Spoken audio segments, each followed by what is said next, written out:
Okay, I think we can start. So welcome everybody to this fourth Lumer lecture, which is organized by our cost action, Math.net. So it's really my great pleasure to chair this lecture on behalf of the working group number 3, and in particular on behalf of our leader Serge Nices, who unfortunately could not attend the lecture for personal reasons. So first of all, I would like to thank our distinguished speaker, Professor Enrique Zuazua. So we really feel honored that you have kindly accepted our invitation. And so please let me introduce our speaker. So Professor Enrique Zuazua graduated in 1984 in mathematics from the University of the Basque Country. He obtained a master's degree in numerical analysis in 1985 at the Université Pierre et Marie Curie in Paris. Then he got the PhD degree at the University of the Basque Country in 1987 and also at the University Pierre et Marie Curie in 1988. Since 2001, he's a professor of applied mathematics at the Autonomous University of Madrid. In 2008, he was the founding director of the Basque Center for Applied Mathematics in Bilbao. And also, since 2016, he is a distinguished research professor and the director of the chair of computational mathematics at Deusto Foundation, where he leads a research team funded by an ERC grant. And finally, since 2019, he holds a prestigious Alexander von Humboldt professorship at the Friedrich Alexander University in Germany. Professor Zuazua's field of expertise are in the area of applied mathematics with topics related to partial differential equations, system control, and numerical analysis. And maybe I should add, although Enrique did not really want we focus too much on quantitative aspect of his contribution, but I should add that he has a very impressive number of contributions and several books. So thank you again for accepting our invitation, and Enrique, please, the floor is yours. Thank you, Alex. Thank you for this very kind invitation. Thank you to all the Cost Action, the network members, for giving me the opportunity to be here today with you. Also, thank to Serge that, as you mentioned, he cannot be here with us today, but that was, I think, he's the person responsible of this talk to a large extent. He's an old friend that I know for many years, who with I have shared many common topics of interest, in particular related to waves, networks, and numerics. So today the topic is networks and neural networks, and I just wanted to give you like two different vignettes of two, in principle, disconnected topics. But you see, eventually they will merge into the same kind of mathematics, and I think it will end up showing that this is a very fertile field on which there is plenty to be done, and in particular is a very good field for young people to jump on, since there is so much that computationally can be achieved, but that still requires of solid analysis, mathematical analysis foundations, right? Of course, networks are everywhere, right? Electric networks, gas networks, molecular networks, biology, all areas of applied mathematics. But actually, even when you look to the origin of, the models in network theory, you see that sometimes they were, discovered in different areas, introduced in different areas with slightly different notations, but with similar purposes, right? So in particular, there is also a very active literature on dynamics and control of networks in the context of social sciences. There is, for instance, this paper by French, despite his name, I think he was a British sociologist, who back in '56 already, he wrote this paper on the formal theory of social networks. And when you look to this paper, you easily identify this kind of models I am writing here, right? Which is a very elementary, in this case, according to the notation, it could be either linear or nonlinear, depending on whether you read these coefficients as being, nonlinear functions of the gaps of the difference, or just, some indexes multiplying the difference. So you are, for instance, just looking to, n individuals, each of them with an opinion xi, And then, of course, they are living in a, in a society, in a network where they are interacting, they are exchanging opinions. And because of that, the opinion of each of them is evolving, right? So, of course, this is a very elementary linear or non-linear ODE system. If your goal was to solve simply the Cauchy problem and say whether there is existence and uniqueness, applying Cauchy ellipses should be sufficient, of course, assuming A is a local ellipsis function. Of course, if you were interested on dealing with the long time asymptotics, periodicity of solutions, convergence to equilibria, etc., the problem will be more tricky, but it's still classical. Now, of course, when you increase the complexity of the model, more and more agents are interacting, the interaction coefficients or nonlinearities get more complex, less, say, diagonal and more dispersion on them. Of course, the dynamics get very, very complicated, can get very complicated. And of course, one of the typical paradigms that appears in all these models is somehow disorder versus consensus, right? So we all understand what consensus is unanimity, so unanimous steady state where every individual has the same opinion, compared to a more, say, typical context in which opinions in society are very complex and are very diverse. And to which extent, departing from a configuration, for instance, which is very heterogeneous or disorder, you are converging to equilibrium, to a constant consensus equilibrium, and whether this might require of some specific external action, right? So some policy in order to drive this community towards consensus. As I said, the models can be, at least divided in several categories, at least two of them, depending on whether they are linear. Just give me an interaction matrix A, and then the model will be X prime equal AX, where A is the interaction matrix, X is the large column vector in which you are collecting, the polarization, the opinion, the value of each of the components Xi, right? Or it could also be nonlinear in case this interaction will depend on the relative positions of every agent. And this is very typical because, well, normally you interact with your friends, your colleagues, your family members, right?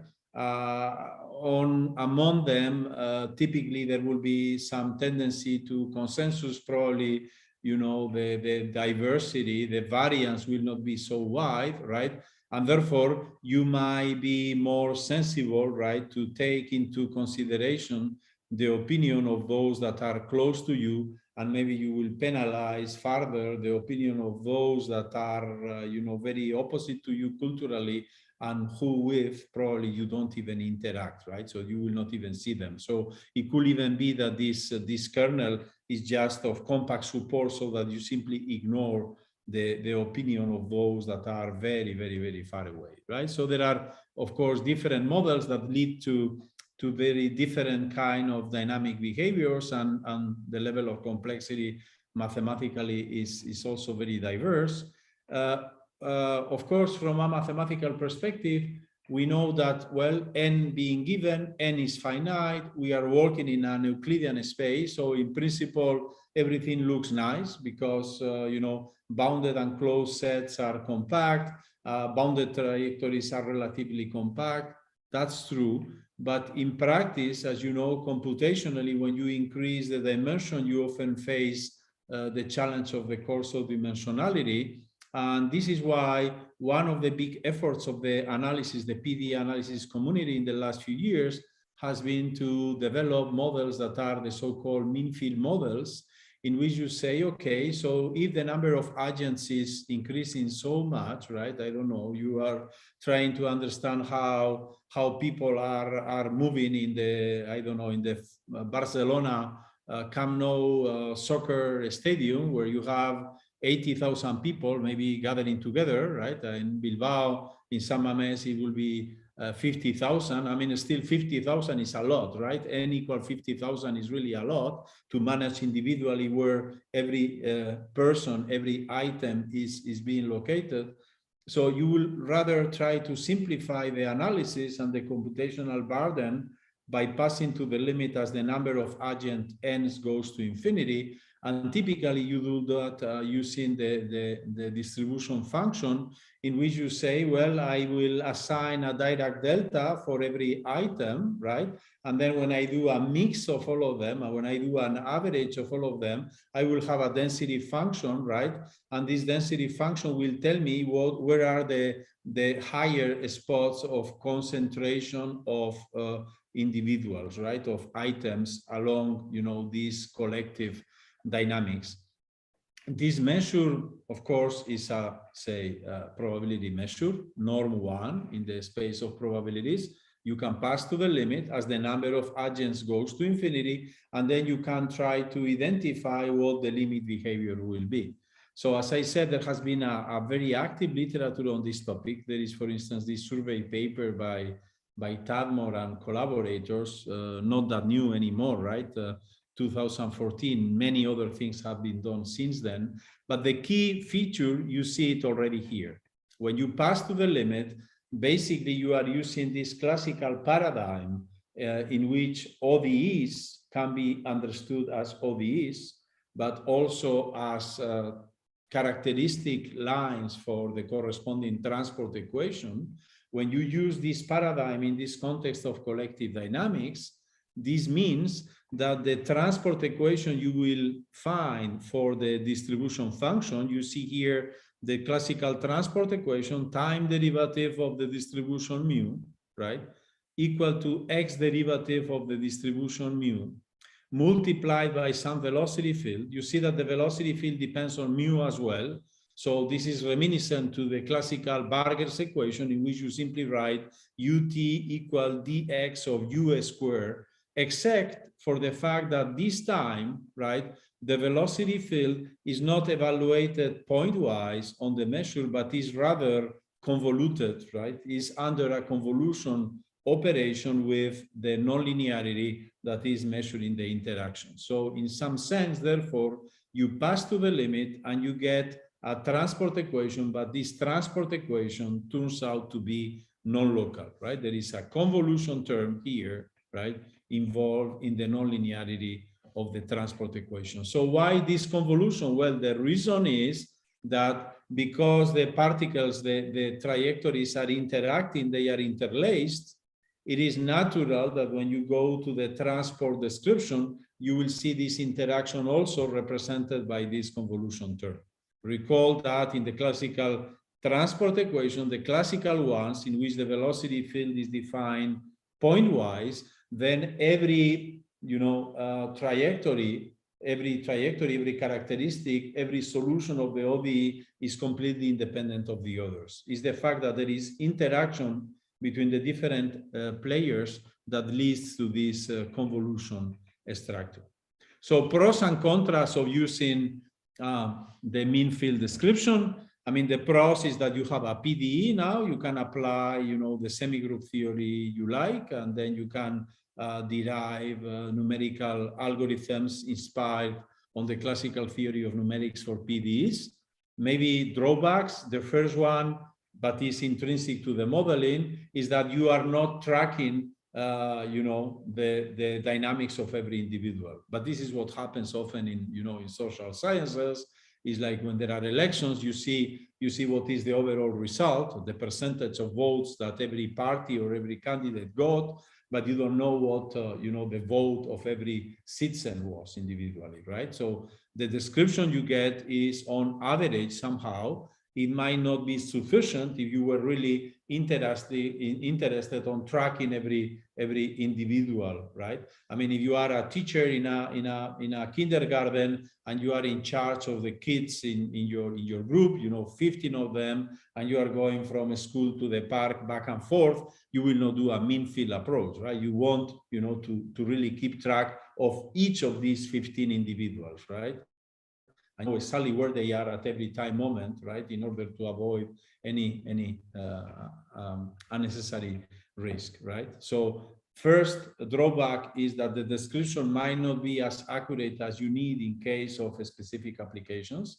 And the second one is that when you have to face these models and you have to operate of them, in particular when you want to modify the dynamics of the system by acting on the system, for instance, as you do in opinion formation, right? By injecting, publicity, propaganda, or even fake news, right? The fact that, the evolution of the system is under convolution, right, makes very hard to really regulate the dynamics of the system, because local actions have the tendency to spread in a manner that is much harder to understand than on classical PDE models, in which the PDE operator, right, can be written locally, right? So it's much harder to analyze the sensitivity of these non-local models with respect to external perturbations, right? And this is why oftentimes, despite this beautiful analysis allows you in a functional setting, right, to pass to the limit from a large system of particles to a very nicely one-line written non-local transport equation, when you have to operate on it, oftentimes you need to go back to the particle description again and to the ODE system, in which you can understand things better regarding, in particular, the coupling of the different components. These kind of problems arise in many contexts. So one of them that you see in nature, in particular in this springtime, is that of herding, right? So you might have a few, sheep in the herd, on the flock, or hundreds or thousands of them. And then, the role of the shepherd dog is to guarantee that, that the herd will get to the corresponding destination without avoiding, dispersion, avoiding that the individuals of this herd will be lost, right? So you want to really drive this big mass of individuals, right, in a more or less coherent manner from origin to destination without losing them on the way. This is a topic that we analyzed first with Ramon Escobedo, who is an expert on this field. Now he's working in Toulouse. Aichiber Ibanez, that was a master student at that time, and Dogman Ko, who was a postdoc. Now he's back in his university in Korea. And I will show you briefly what kind of modeling, dynamical system modeling, we adopted. But the basic idea is that in this kind of sheep-dog interaction, there is a driver-evader game that operates, and that actually the guidance is done by repulsion. So actually, when you will see it in a video, when you see how the sheep behave in the presence of the dog, basically they try to be away from the dog. The dog is attracted, the dog likes to be close to the sheep.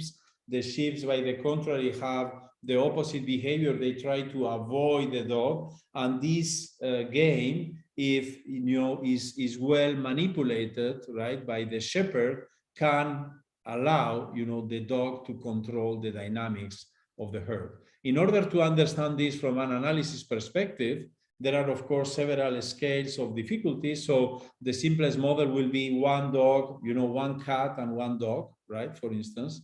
The second one will be just one driver, one dog for, say, 10, 20, 100 sheep, right? So one driver and multiple evaders.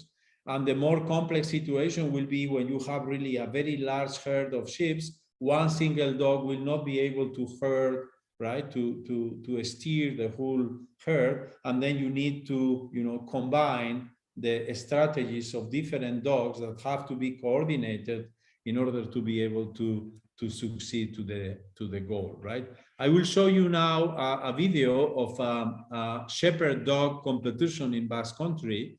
And we say, well, shepherd dog competition, I mean, the competitors are the dog. The shepherd there is simply to help, to advise the dog, but the dog is really the protagonist on this exercise, right?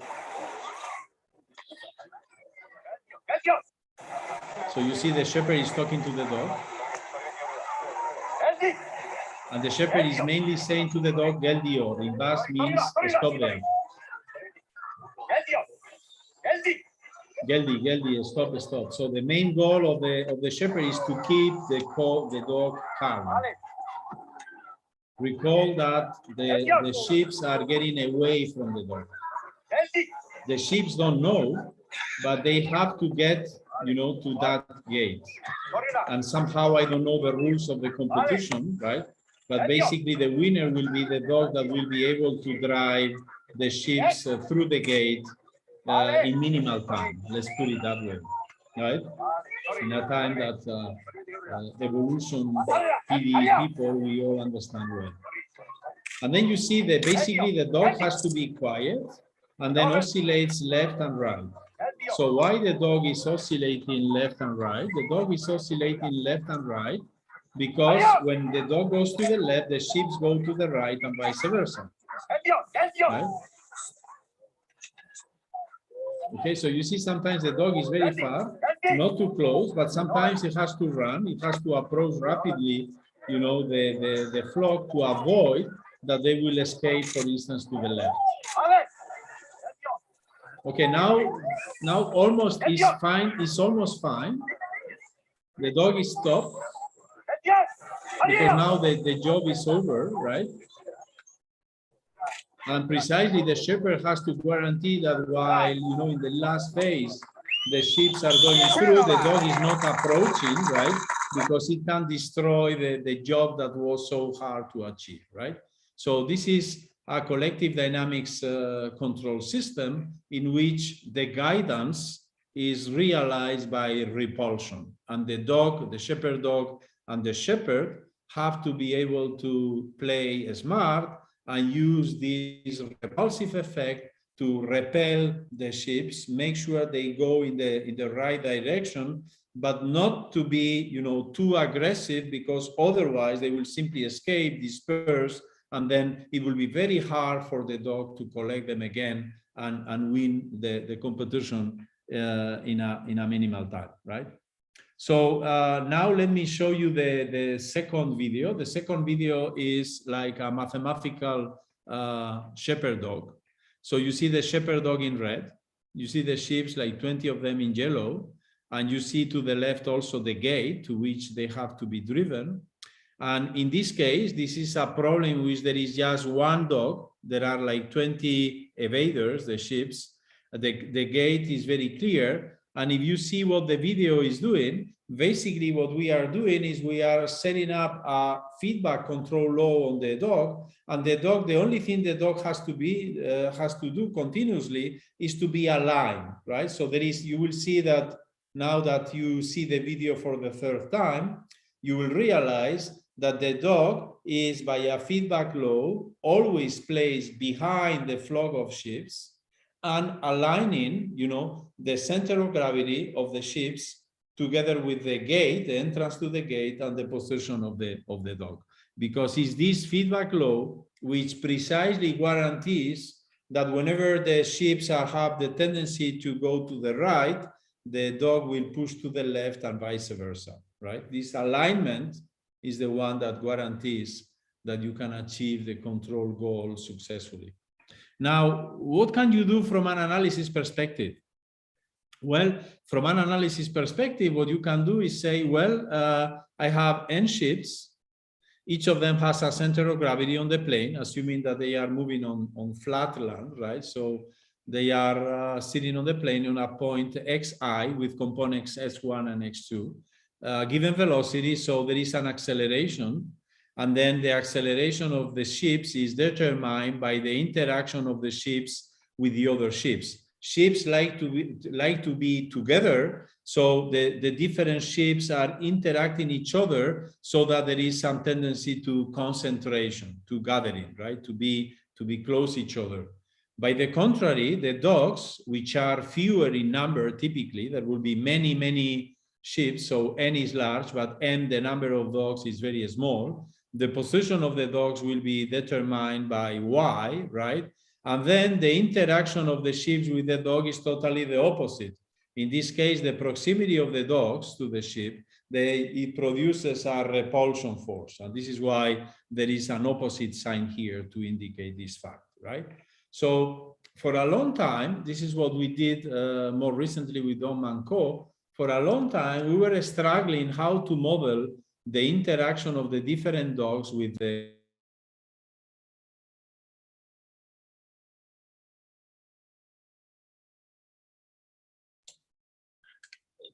Enrique, your microphone. Yeah. Oh, okay. Yeah. So how are the different dogs interacting? Are they smart? Are they coordinating each other?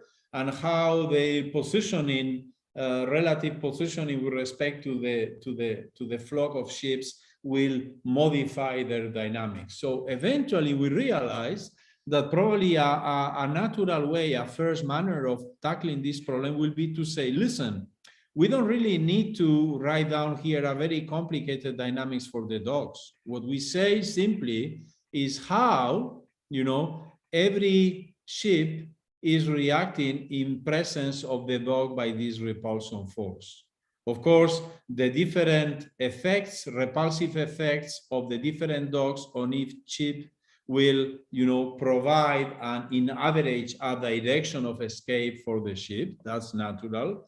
On the other hand, we are assuming that the shepherd or the various shepherds, probably also when the herd is very large in number, you need various shepherds. The shepherds are capable to determine at every time moment in which direction every dog will move. And this seems also necessary because, as you have seen in the video, the shepherd has to be controlling the dog all time. Otherwise, the dog by, instinct will approach too rapidly the sheep and they will disperse. Okay, so then we are assuming here that several shepherds are able to determine how every dog is moving and then try to understand whether by this interactive game of dogs with sheep we can, control, steer the herd, right? How do we do that? Well, in the case of one single dog, we were able to write a feedback law because there was just one dog, a center of gravity of the herds, and a gate at destination. So here there are several dogs, that can be located in different positions with respect relative to the herd, and in particular to the center of gravity of the herd of sheep.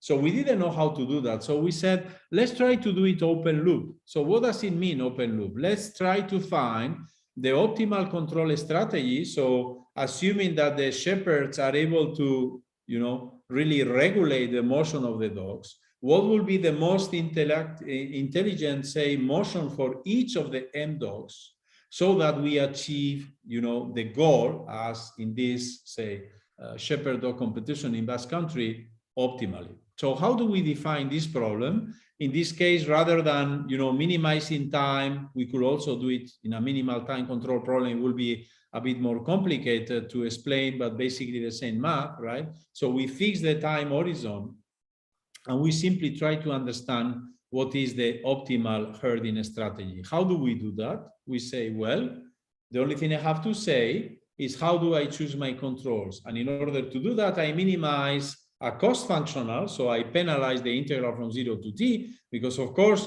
the dogs have to follow these commands, and then they have a finite, I mean, they are extremely agile and very fast, but still they have a finite amount of energy. So I have to minimize the total amount of energy the dogs are employing in this exercise. Of course, also there is a destination which is given by XF final. So this is the gate to which I want to, bring all the ships. So I will penalize also the distance to the final gate. And in principle, I don't care about the destination, among what the dogs are doing. Maybe they could be very far away, but let me allow you also to penalize even mildly the position of the dogs. And you see, a very important feature in what I'm doing here is that I'm not only penalizing the final arrival, because you could say, well, Enrique, you are just interested on the fact that the dogs at the final time, at capital T, get to destination. Yes, that is true.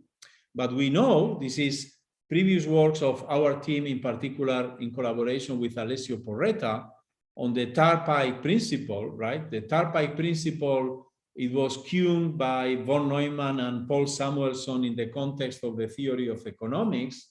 And they observed that in long time horizons, right, very often times, economical processes can be regulated in a very, satisfactory manner by using steady state controls. So that looks like curious, right? You have a dynamical system. By the contrary, you apply a steady state control. What they observe is that if the time horizon, of course, not in a short time horizon. I mean, if you are in a rush, you have to apply a Dirac, right? So you don't have any other chance. But when you have a long time to apply your control strategy, you can keep it fixed, choose one that is steady, and keep it for a long time, so to let the system to really evolve in the correct direction under the action of these, say, intelligent, constant, steady policies. This is what we do for chronic diseases, where the doctor tells you, oh, you know, high blood pressure, 1 pill per day for 1 year, and you come back. Okay, so maybe the doctor could have told you, well, come every day to the hospital, and then every day I will tell you whether you should take 1 pill or 1,1 and tomorrow 0,9. But it's not really necessary. 1 per day in the long run will have the effect that you are looking for. The same when, you know, the Bank of Europe is establishing the interest rate for, say, the next 6 months. They say 0.25 for the next 6 months, and that's it. Or 0.5 or 0, right? In case in which, depending on in which direction you want to stimulate the economic growth, right? But what we observe in previous works, in the context of the control of dynamical systems, ODEs and PDEs, in particular in this paper with Alessio Porretta, that if you really want to discover, if you really want to see that this Tarpei principle holds, it is very important that you penalize in your cost criterion not only the terminal arrival destination, right, but rather, you know, the whole trajectory during the whole time interval, and that you do it not only in some of the components of the system, but in all of them. So this is what we did. Then we ran our simulations, and we discovered that at least in simple exercises, 2 dogs and 36 ships, things were working well. So you see here a simulation in which you had some initial locations. We wanted to reach, you know, to reach this gate here in a small black square. I don't know whether you see it. You have 2 ships initially located here, and they develop this interesting symmetric, right, strategy in which you see how, you know, the 36 ships are being conducted, you know, to the destination. And in the end, you know, of course, the dogs do develop this kind of zigzag behavior just to make sure that once the ships get there, you know, they don't escape farther, but they really remain in a proximity of the gate. So this works computationally, very little analysis on this, right? So, but it works. It's based on, as I said, principles like the Tarpei property for control systems that are proved for instance, linear ODE and linear PDE systems, but far from the non-linear context in which we are working here, but computationally it works. However, you also observe that computationally, computing these controls is not that easy. Why? Because in practice, you have to minimize this functional, right? In order to minimize this functional, basically you will apply a gradient descent algorithm. In every step, you have to compute the gradients, and to compute the gradients, you have to solve the nonlinear system, you have to linearize it, and you have to solve the adjoint system. So you have to, in order to compute these controls, right, you have to solve many, many times the original nonlinear dynamic system and the corresponding adjoint, which is just the adjoint of the linearized system, right? So if the number of particles is growing, the number of interactions, so here we are allowing everyone to interact with each other, right? The number of interactions in this collision or interaction kernels is huge, you know, the computational burden grows very, very fast. So what can you do in order to reduce this computational, say, complexity? There are 2 ideas you can combine. One is this one coming from the random batch method.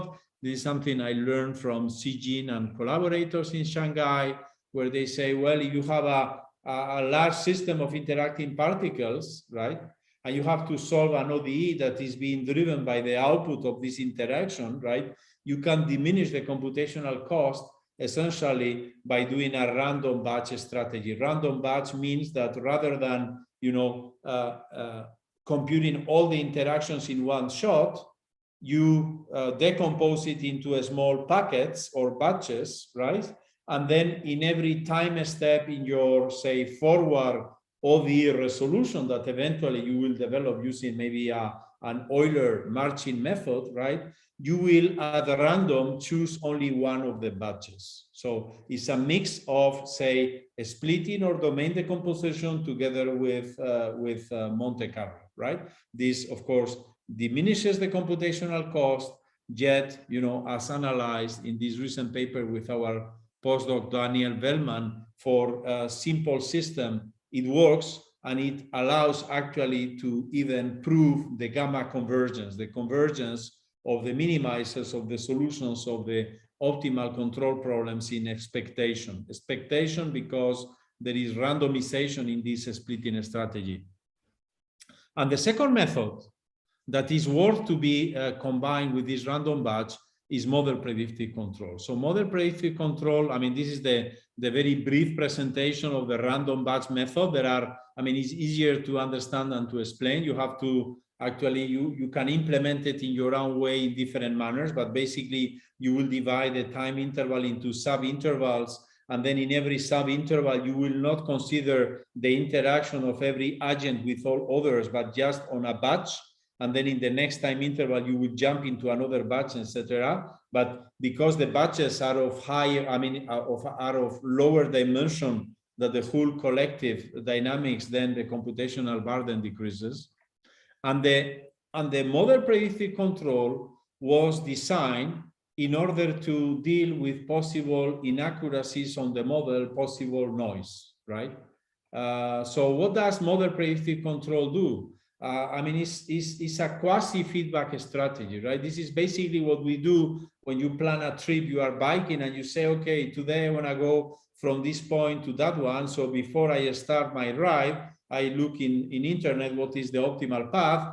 But then when I am biking, I am on the forest after, say, half an hour. I'm not sure I am exactly on the path I anticipated. So I double check again. Oh, and I see indeed there was a deviation from the original path, not too bad, but not exactly on the path. So I will recompute the optimal, say, control trajectory again, right?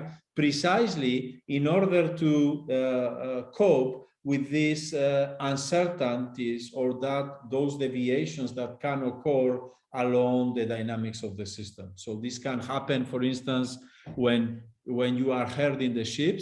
Actually, in these shepherd dog competitions, it's like in Roland Garros, public has to be silent, because if people scream too much, then the sheep get nervous, and therefore their performance, their reactions with respect to the instructions of the dog will not be the ones you anticipated, right? So any explosion, a motorcycle, very noisy one passing close, this could disturb the competition, right?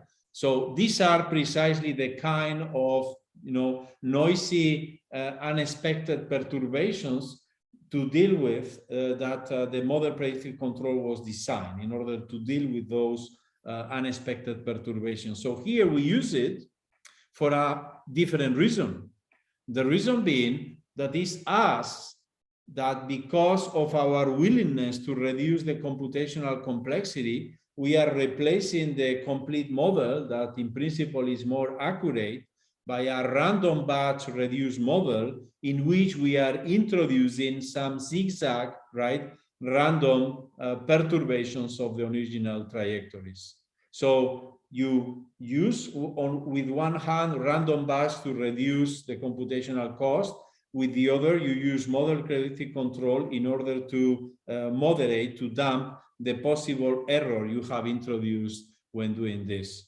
And then you see the same kind of simulations, but with the added possibility that in case, as you see in here, there was some noisy behavior that,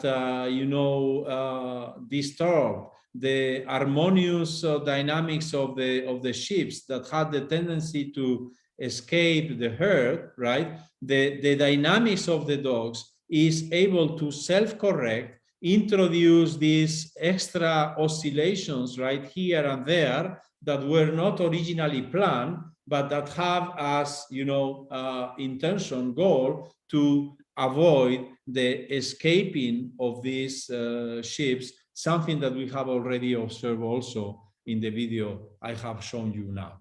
Okay, and now with this strategy, computationally reduced, now you have here like 4 dogs and I don't know how many ships, maybe 100 or 200. So the dimension of the system increases. You can still run the simulation sufficiently, and you see what is the optimal control strategy for herding, you know, for steering this herd of ships. And as you will see, it is not totally intuitive. So before I show you the video, I tell you what are the conditions. This is the positions of the ships. They are located here in this soccer field. They have to be driven here to this northeast corner. The dogs are placed here symmetrically initially, and then the dogs have to start moving, right, in an intelligent manner, well coordinated by, you know, following the instructions of the shepherds, right, according to which the motion of the blue dogs will push by this repulsion principle, right, this cohesion tendency of the ships to be together, plus their repulsion, their willingness to be away from the dogs, the motion of the 4 dogs have to steer the herd from this location to this corner over there. And you see how things happen. The motion of the dogs is not totally easy to anticipate, and is quite efficient. Right? But then when you see the final trajectories, you see how complex, you know, the motion of the dog was. This is why, you know, it's not so easy to be a shepherd, right? So you need to do a lot of applied mathematics and then, you know, really get into the field of application. Okay, networks. This was networks. Of course, I know in this cost action, there are many people that I didn't quote doing all kind of beautiful things on networks based also on PDE models, reaction diffusion equations, spectra, traveling waves, nonlinear dynamics. This was somehow complementary to this kind of perspective. We are just using nonlinear finite dimensional dynamics, right, to model the behavior of animals. Keep in mind, please, that we were doing control, and that according to first Ampere and then Norbert Wiener, cybernetics, control science, is the science of control and communication in animals and machines. And then we get to machine learning. And then when you talk to people doing machine learning, 2 years ago, I didn't know anything about this. I found interest in so many people excited about this new field. And when I started to talk with colleagues on this, they have shown me this paper by Sivenko, 89. But this is an analysis paper. This paper is about the so-called universal approximation principle. This paper says that other than polynomials, Fourier series, say infinity and compactly supported functions, you can build new classes of dense functions. How do you do it? By accumulating this kind of sigmoidal functions. So sigmoidal simply because they are denoted by sigma, and a sigmoid is just a function linking 0 and 1, like the front of a traveling wave. So what Sivenko said, and the proof is, the paper is beautiful to read, the proof is very simple. By contradiction, using Ham-Banach, you can prove that this family of functions is dense, say, in the space of continuous functions or in L2. How do you cook this set of functions? Is very simple. You take your atomic sigmoid, fix your sigma, and then with theta, you are allowed to translate it. With the y's, you are able to orient and dilate the x variable, eventually dilate or compressing it. By alpha, you just regulate the amplitude. And then, of course, you do a linear combination of all of them. What are the typical sigmoids? This is the hyperbolic tangent. And this is the one actually I will be discussing about. This is the ReLU, rectified linear unit, which is a complicated name for the function that is x plus, 0 to the left, linear to the right, okay? And this is indeed ellipses is not as smooth as this one, but it's harder to, I mean, it's easier to understand precisely because the ReLU is acting in a very simple bang-bang manner. It's 0 to the left and to the right is the identity. So it's harder to get an intuition of what this is doing. And then when you try to understand geometrically what Sivenko is saying, what he's telling you is basically what you know from the Lebesgue, measure theory. Simple functions are dense. Yes, simple functions are dense, but if you allow the interfaces of the the simple functions to be approximated by the interface of the sigmoid, you get also a very good approximation through the sigmoids. Or you want to, if you are combining ReLUs, as Sivenko indicated, what you realize is that you are basically building the classical P1 finite element, piecewise linear and continuous approximation of H1 functions, except that now you are even free because you don't have a given mesh and you can collocate the nodes of your mesh as you wish. Okay, fine, but this is analysis. What is the connection with machine learning? Well, maybe the sample that is easier to understand is supervised learning. In supervised learning, we are trying to build a machine that is able to classify trash, plastic to yellow, glass to green, paper to blue, organic to gray. Okay, fine. And then what is a machine? Well, a machine is a differential equation. So I want to build a differential equation so that whenever you give me an item, I place it in the initial datum of the Cauchy problem, and I just see the machine working for me. The machine will take this item, and according to the trajectory, it will place it in the, say, in the basket corresponding to the terminal destination. So now how I build this differential equation, how I build this machine so that plastic goes to yellow, glass to green, etc. Well, I have to train this machine. I have to build this machine. I have to design the nonlinearity and the coefficients of this differential equation so to know a priori that, you know, the machine has been trained in a way that for the items on which I am training the machine, it will work well. Okay, this is like when you are trying to get the driving permit. I mean, you are required to park the car in a given number of scenarios. And I mean, if you were well trained, then when you are in the exam and they tell you in an unexpected moment, okay, park the car, in principle, you have to be prepared to park the car because you already were trained.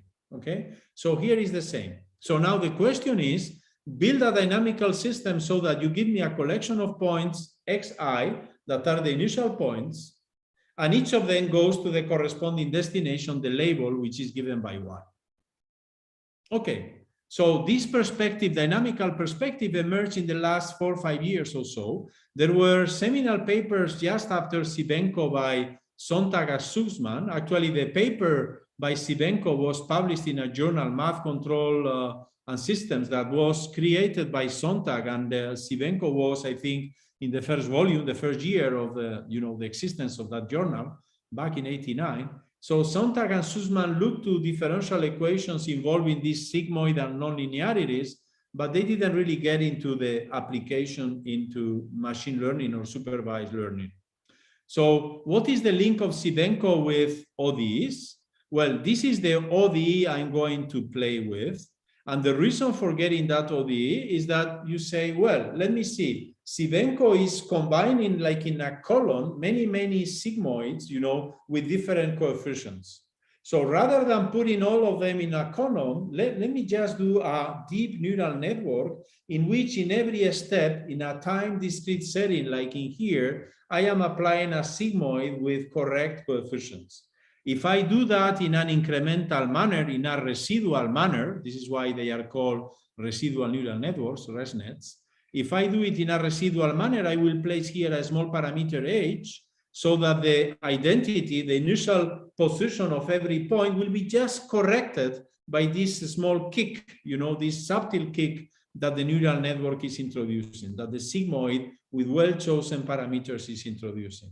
Now, if I think on h as being delta t, I pass to the limit, I get this neural ODE. And now what is the game? What is the machine that will classify trash? is going to be this ODE, in which I will choose the coefficients BT, WT, and AT, depending on time. So it's a non-autonomous ODE, where these coefficients are the controls that I have to design a priori when I design the machine, the classification machine.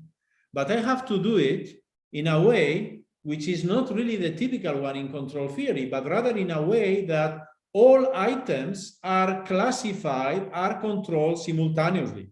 So it's a huge control system, very similar to the herding problem, in which it's not just a matter of making sure that one sheep goes to the gate and then the other, but rather that all of them collectively have to be driven, right? Except that here the problem is even more complex, because for every type of items, this is like having a different herd. They are all mixed, and I have to make sure that eventually all of them get to the corresponding gate. Can this be done? And then the answer is yes. So we wrote this in basically 2 papers that you can find in Archive with former postdocs in our team, Carlos Esteve, Borjan Geskowski, Dario Piguin, and also David Ruiz Ballet. Now Esteve is in Cambridge, Geskowski is in MIT, Dario is working in an artificial intelligence company in Bilbao, Sherpa Artificial Intelligence, and Domenech is in Imperial College. So what we did was to say, okay, based on all we learned in control theory, let's try to do it. Let's formulate the problem as a control problem. Let's penalize, when I'm designing the machine, when I am computing the controls, when I am training the parameters, but from an ODE perspective, let me, of course, penalize the parameters. I don't want them to be huge, right? On the other hand, let me penalize, the fact that every item has to get to the corresponding gate, but let me do it all along the time horizon, because we learn from our recent work with preliminary work on TARPy, following, von Neumann and Samuelson, that penalizing during the time interval is important to achieve this tendency towards equilibrium. This is what we were able to prove. And then when we did the simulations, these beautiful simulations were done by Borjan, right? You see it works. Right? So what I'm doing here, what I'm telling you is that I was able to compute a dynamical system in 3 space dimensions with these sigmoid nonlinearities just by tuning the time-dependent coefficients as controls, and that this unique non-autonomous dynamical system has the property of solving simultaneously all the trajectories departing from each of these Cauchy data, and the machine learned that the blues have to go to one side and the reds has to go to the other. Nothing to do with soccer. Okay, let's don't get into polemic issues like soccer. Okay, but you see it works. Okay, you can even do it with 3 colors. And then, of course, depending on the initial configuration and depending on how you choose the different parameters on the control system, you see different dynamics, but you see it works. So you see it works so well that you wonder why, right? And this is what I would like to explain you now in the last 5 minutes. It works well because we know how to solve the Rubik cube, right? Let me explain you in an example. So you are trying to put order in the toys room of kids, and then there are 3 different classes of toys: the blues, the reds, and the greens. The blues have to go to this reservoir, the reds here, and the greens over there. And actually, I mean, in this case, kids were very, very kind. I mean, there was full of order on the final distribution of toys, but one is badly placed.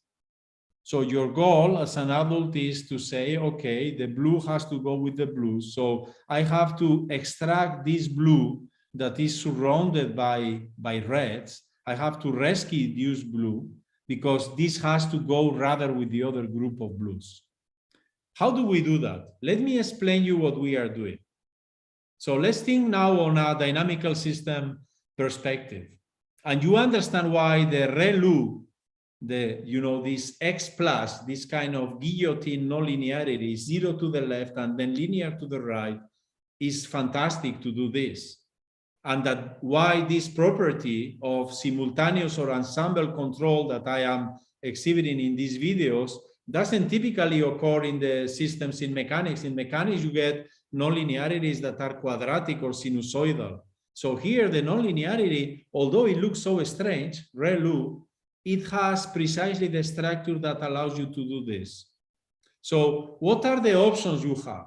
Basically, recall, you can choose the parameter BT. BT is just a translation. So it tells you that simply, in this ReLU, you can simply place where you wish this switching point. The A is on one hand, increasing the slope of the sigmoid. On the other hand, in the multi-D is allowing you to orient the hemisphere according to which you are separating the space of inactive hemisphere and active hemisphere.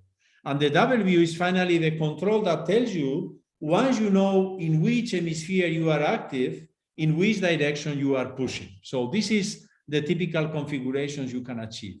So this is a typical configuration in which, by a correct choice of the parameters, I am able to say the south is frozen and the north is active and moving towards the north. Or by the contrary, same kind of geometric configuration, but the wind now is pushing to the left, or the wind is pushing down, or the wind is pushing to the right. Of course, all other configurations are possible. You could also make the north inactive and the south active, but you could also take any equator in any direction, place wherever you want, and determine which is the active and inactive hemisphere. And with this, you see how the control acts. Let me show you now why, if you understood this, with 3 simple actions, you can, place the blue toy with the other blues in the blue region. How do you do that? You say, okay, first motion, piecewise constant. I say the equator is here, horizontal, just north the blue point, and the wind pushes to the left. After some time, this is the configuration you see. Why? Because those in the north move to the left. Well, still the blue is trapped among the reds. But now I change a little bit my choice of parameters, again, constant, but different. So the constant control jumps. So this is a dynamical system which is evolving in a piecewise constant manner, but with jumps, still measurable manner. So the system is well posed, right? The trajectories will be, say, Lipschitz, right? Because X prime is piecewise constant. So the equator now is below the blue, and then the wind pushes on the south towards the left. And because of that, this is the configuration you get. Still, the blue is surrounded by the reds, but now you place the equator, oriented north-south just to the left, and the wind pushes to the north on the right, you get the blue that comes here. And then, of course, if you iterate, you can, reorder as many items as you wish. So this theorem, proof with Domenech, that you can find in Archive, says this in a systematic manner, telling you, of course, you can control, the controls are piecewise constant, therefore they are of bounded variation, but of course their complexity, is related to the initial ordering of the items you are trying to classify. But this is typical, of course. If you get to a room and the toys are completely mixed, you know that it will take you just some time, right? This is like when you go to the garage in which you have been storing things for 10 years, you want to order this, you need 1 week, right? Okay, so that's natural. Okay, of course, as I said before, also going back to the mean field theory of collective dynamics, all these are related to transport equations. And then classification is very much related also to optimal transport, right? And actually, you see in this motion we are employing through this nonlinear neural differential equation, neural because the nonlinearity is a sigmoid. In this motion, we see the particles, Dirac deltas, moving from initial locations to final locations. we see very much this initial formulation of the problem of optimal transport of Gaspar Monge, that was, okay, how in a real, in a civil engineering construction, how I move items from one location to another with a minimal, say, cost, with a minimal transport cost. And the idea of Kantorovich, who, when he shifted this Monge paradigm to the context of economic wealth, he understood that when you are dealing with economics, with finances, right, you can redistribute wealth by, splitting, ashing, right, cutting the items of wealth into sub-items, which allows you then to develop much more complex distribution patterns. Of course, you can, as I said, increase the number of particles to be classified, even go to a continuous context in which, it could be, for instance, that you need to, in a dichotomy process, you need to really split the reds and the blues to the left and to the right. And of course, once you do that, you will enter into the complexity of the geometry of the boundaries, right? In particular, you will need to take into consideration the box counting dimension that is a way of dealing with the possible fractal behavior of the boundaries of these sets, which, well, this might look complicated from a geometric perspective, but from an analysis perspective, is very simple and very natural, because we are, after all, just trying to do the transportation, right? The neural transportation of an initial datum, which is just the characteristic function of this red, say, disk, or this kind of homogenized, kind of reticulated structure. Okay, so that's the conclusion.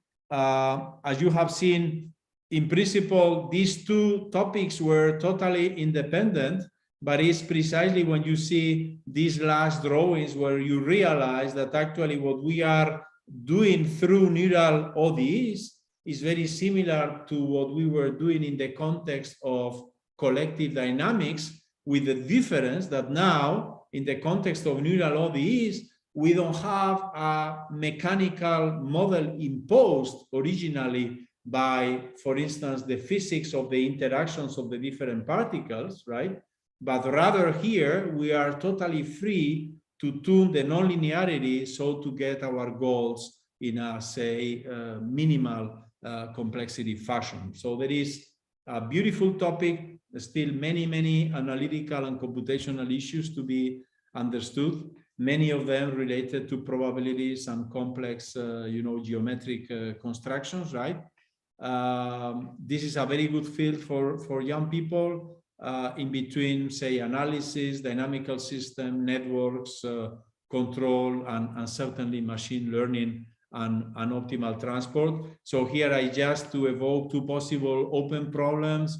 So three-dimensional control of hertz, herding problems when you are employing drones, right? So of course the impact of the drone is different from that of the dog, right? It can be, even very frightening. So you have to really be very cautious when manipulating the drone if you really want to herd successfully. Another possible application will be, okay, yes, but typically things don't occur in flat land, as I was doing my simulations.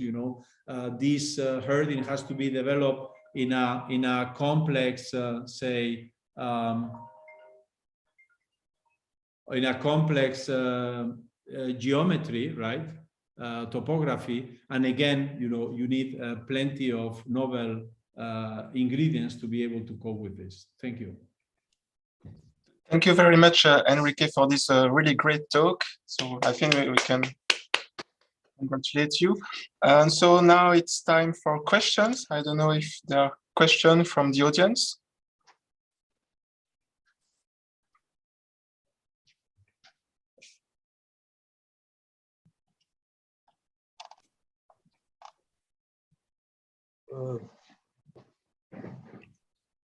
Yes, Vladimir Yasimovic. Thank you. Thank you. I would just thanks for a very interesting talk. I would just like to ask about, did you think about geometric deep learning? I mean, when you mentioned coupled oscillators, for instance, some like Kuramoto models and something, we are talking about non-Euclidean space. So, I mean, there is this connection with geometric deep learning, which would be like this ordinary differential equation system on manifolds. So, right. So I mean, thank you, Vladimir, for mentioning this. Of course. So today I missed many references, right? So this is a very rich topic. Actually, there is a very interesting paper, IFAC short paper, 5 pages, I think, is Fratkov, where he refers to the origins of machine learning, and he's totally right? So when you look to what machine learning is doing today, we are definitely developing or say further developing, employing, adapting techniques that were developed long ago, and this is why there is such a close connection between machine learning and in particular control optimization, but also other topics like the geometry in higher dimensional spaces and so on. And then you see that the notions like Kolmogorov complexity, support vector machines, Pontryagin maximum principle, etc., play a fundamental role. In that direction, there are also works by Agrachev and Sherichev, for instance, that they are using Lie bracket geometric methods in order to say explain what I told you today, right? So they work is somehow deeper in the sense that they will explore, the full geometric structure, like Vladimir is suggesting. Somehow, probably our proof, if it has any virtue, one of them is that it's very easy to understand, and it goes to somehow the minimal complexity of the kind of maps you need to employ to achieve control, right? But of course, there is plenty of geometry behind to be developed as well. Yeah, not only in this obvious exercise where everyone understands that there is geometry because the landscape is not flat. There is some intrinsic geometry involved in the model, indeed. Thank you, Vladimir. Thank you. Thanks a lot. Yeah, I think we have a question also from Delio. Yes, thanks for a very nice talk. Actually, my question was related to the last part of your last answer. So actually, what do you see geometry pop up? So are there any issues concerning embedding of your points on a manifold? Is there any kind of manifold learning involved in this approach? Do you ever study any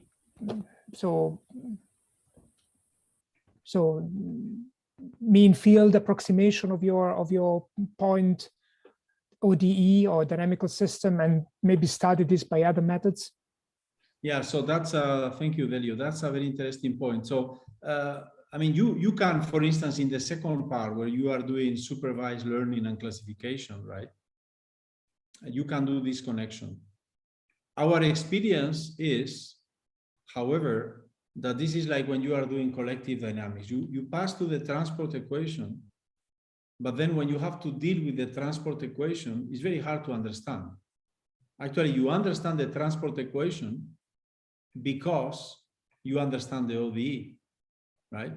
So, for instance, if you ask me, here, where you tell me, okay, I have this configuration. So again, a soccer stadium, the reds are on the center, the blues are surrounding. And you ask me, well, Enrique, the reds have to be to the left and the blues have to be to the right.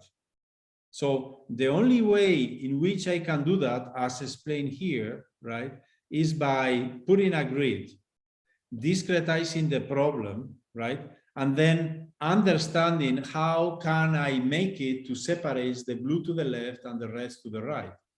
And basically then, Delio, the problem will be related to how many hyperplanes you will need in order to cut, the red herd out of the blue surrounding. So there is definitely a lot of geometry also involved on this. Indeed, This is a very big topic, right? So realize also that, you know, in control theory, things go typically that way.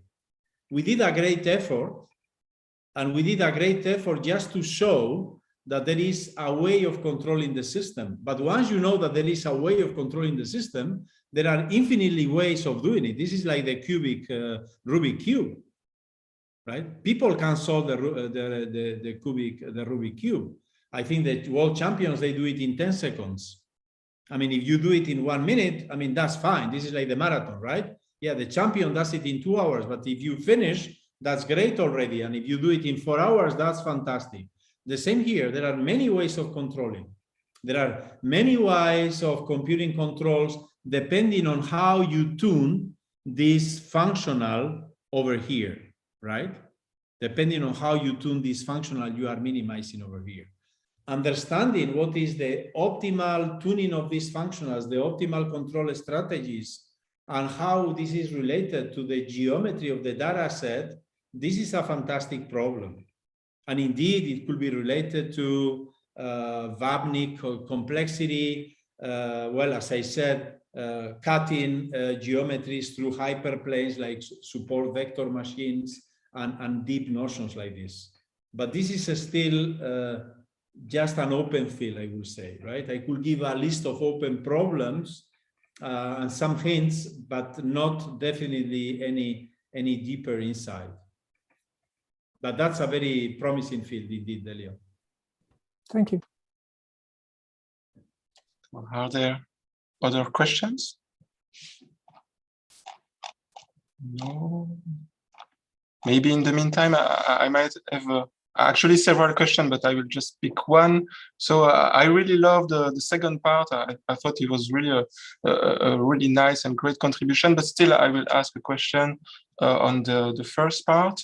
So I was wondering about the performance of this random batch method in the case where the network is strongly connected. And so maybe in this case, it might not be good to disregard some connections. And also, could you comment on whether there exists some convergence guarantee when you combine MPC with this RBM method? So can we make sure that it will converge toward the optimal objective? Definitely. So this is the work that Daniel Wellman, you know, is a postdoc in our team, and he has been doing and he's doing. And then the answer is yes, but I should say this is done basically in the context of the linear quadratic regulator problem. Linear quadratic regulator is again a complicated name for something as simple as linear dynamics and quadratic minimization functionals. This is where we stand now. In that case, essentially everything can be justified. The reason for that being that in the linear quadratic regulator problem, you know that in long time horizons, the control is given by the Riccati operator is a feedback.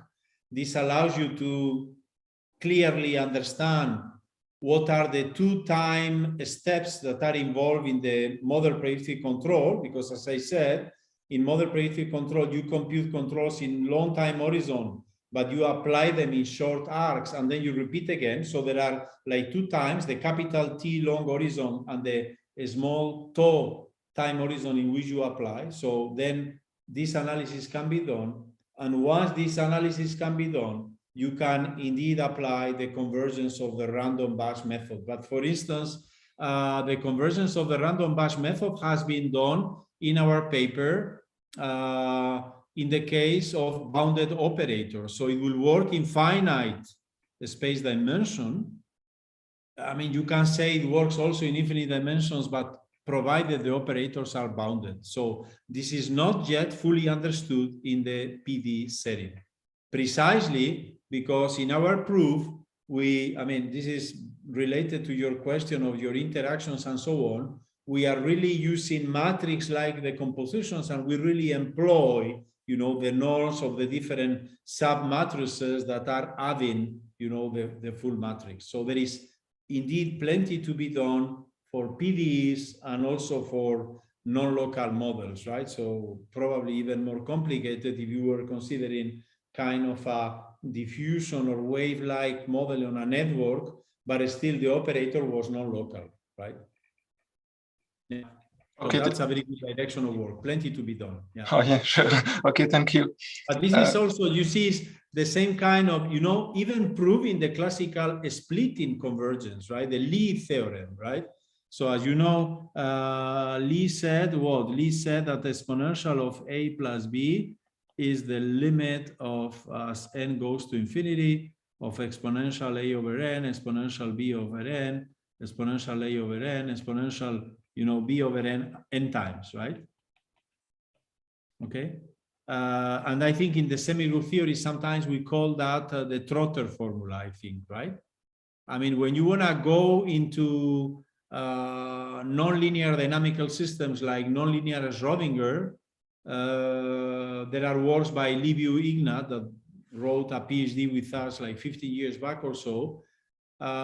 This topic is still ongoing because you need to impose a lot of regularity on the initial datum. You don't achieve this convergence in the ambient space. So there are nonlinear Schrodinger equations that you can solve, the Cauchy problem you can solve in L2. But when you really want to prove this kind of Trotter or Lee splitting formula, you need more regularity. In the random batch method, things are even more complicated because this splitting is done in a random manner. So the regularity is very hard to track. And this is where, in our paper, we are on the safe side because all operators are bounded. And of course, because all operators are bounded, somehow you get rid of the regularity issue. Everything is as regular as you wish. But as soon as you will consider unbounded operators, and there are domains of different operators, A1, A2, A3, and so on, that's highly delicate. Okay, thank you. Thank you. Are there any other questions?